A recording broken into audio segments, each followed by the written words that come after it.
الساعة 7 الصبح. في حاجات كتير عايز اخلصها النهارده ان شاء الله، فهبدأ اكتب تاسكات اليوم ونبدأ واحدة واحدة. يلا بينا.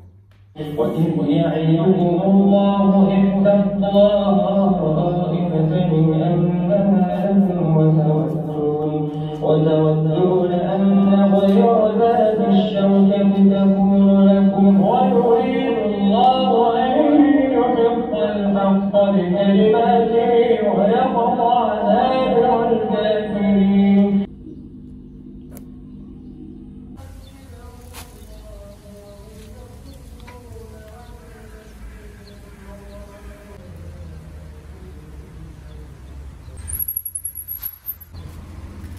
حتى لو جبت عربية، العجلة برضه هتبقى حاجة أساسية بالنسبة لي. إذ يوحي ربك إلى الملائكة أني معكم فثبتوا الذين آمنوا سألقي في قلوب الذين كفروا الرعب فاضربوا فوق الأعناق واضربوا منهم كل بنان. الحمد لله. ندخل على القرآن. ربنا سبحانه وتعالى بيوصف سيدنا إبراهيم، بيقول إيه؟ إن إبراهيم كان أمة يعني كان إمام في الخير، كل أنواع الخير تلاقي سيدنا إبراهيم رقم 1. إن إبراهيم كان أمة. رقم 2 قانتا لله، كان دايما قانت يعني خاضع وطائع، دايما بيطيع ربنا سبحانه وتعالى، قانتا لله. رقم 3 حنيفا.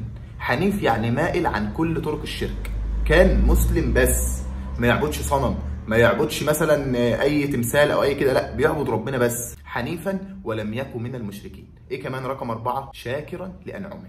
شاكر لانعمه يعني دايما بيشكر ربنا، شاكر لربنا سبحانه وتعالى، يذكر النعم بتاعت ربنا، يقعد لوحده كده ويفتكر نعم ربنا عليه ويقول اللهم لك الحمد يا رب على النعمه الفلانيه، اللهم لك الحمد يا رب على النعمه دي. دايما بيشكر ربنا، شاكرا لانعمه. لذلك جت النتيجه بتاعت ربنا بقى. ربنا يعني لما لقى كده بقى ربنا اداله ايه؟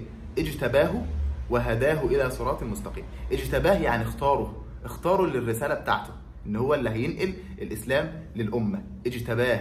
مش بس كده، كمان وهداه الى صراط المستقيم. وكمان واتيناه في الدنيا حسنه، ربنا اداله خير ورزق كتير قوي في الدنيا. مش بس كده، كمان وفي الاخره وانه في الاخره لمن الصالحين، بقى كمان في اعلى درجات الجنه وبقى من الصالحين. فانت عشان خاطر توصل للدرجات الجميله دي ان شاء الله لازم تعمل الشروط اللي احنا قلنا عليها في الاول. رقم 1 تكون امام في الخير، دايما سباق بالخير. رقم 2 طائع لربنا سبحانه وتعالى، دايما بتطيع ربنا. رقم 3 حنيف مسلم، الحمد لله احنا مسلمين. رقم 4 بقى والاهم هي ايه؟ شاكر لانعمه، دايما تشكر ربنا سبحانه وتعالى عشان خاطر توصل للدرجات اللي وصل لها سيدنا ابراهيم. بذاكر في الارض الزراعيه. الموضوع جامد بصراحه، الموضوع ده تعبني على فكره جامد. موضوع ان انا مش عارف اقعد في مكان اكتر من ساعتين 3، بحس ان انا تعبت. ممكن الموضوع ده منتشر اكتر عشان خاطر المذاكره بس، الموضوع ده بيزيد معايا في وقت المذاكره بس. اعتقد لما بعمل حاجه ثانيه الموضوع ما بيبقاش كده يعني. ممكن اقعد 10 ساعات بمنتج مثلا عادي، بقرا مثلا في تفسير القران، ممكن اقعد 2 3 ولا يهمني عادي، مش في دماغي. مع المذاكره بالذات بقى بلاقي نفسي كل 10 دقايق ما تيجي نروح مكان تاني نذاكر. مشكله الرمد ان هم منزلين تحديثات وبتاع، بس التحديثات محتاجه تحديثات، يعني هم التحديثات اللي هم منزلينها محتاجه تحديثات ثانيه. اقعد على الكتاب واصبر ومرن العضله بتاعت الصبر شويه. عندنا عضله اسمها عضله الصبر. عضله الصبر ديت محتاجه التمرين بتاعها ان انت تجبر نفسك ان انت تقعد تشتغل وتخلص اللي عليك. مفيش حاجه اسمها استسلام. يا ابني راجع، هصوركم والله وانتوا قاعدين بتراجعوا.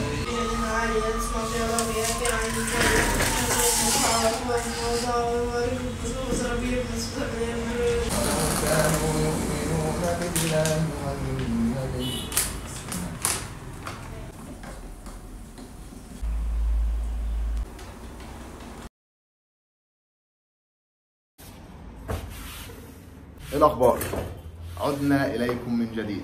في حاجه اخيره عايز اقول عليها، ربنا يا رب يكرمنا بكره في امتحان الرمد يا رب. بس في حاجه من الاول عايز اقول عليها مهمه، يعني مهم ان احنا ناخد بالنا منها، بقولها لناس كتير. حاول بعد اي فيديو تتفرج عليه تشوف ايه اللي انت استفدته من الفيديو ده، حتى لو ريل مثلا دقيقه، اقف بعد الريل كده، انا استفدت النقطه دي في النوته في التليفون، واكتب الحاجه اللي انت استفدتها، او لو جنبك نوته صغيره كده اكتب انت استفدت ايه، عشان خاطر تبقى فعلا انت طلعت من الفيديو ده بحاجه. يعني الفيديو مثلا اللي احنا بنتكلم فيه ده ما طلعتوش منه بحاجه اكيد.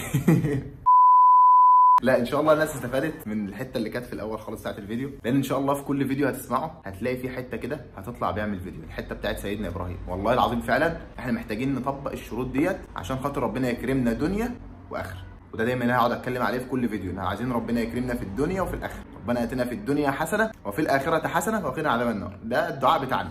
اقف مع نفسك دلوقتي قول انا استفدت ايه من الفيديو ده، وهبدا اطبقه في حياتي ان شاء الله. بس كده، اشوفكم في فيديو جديد، والسلام عليكم ورحمة الله وبركاته. سبحانك اللهم وبحمدك، أشهد أن لا إله إلا أنت، أستغفرك وأتوب إليك. سلام. إلى الله نمضي يا هنيئا لمن سبق، ويا حظ قلب من تقى الله قد خفق.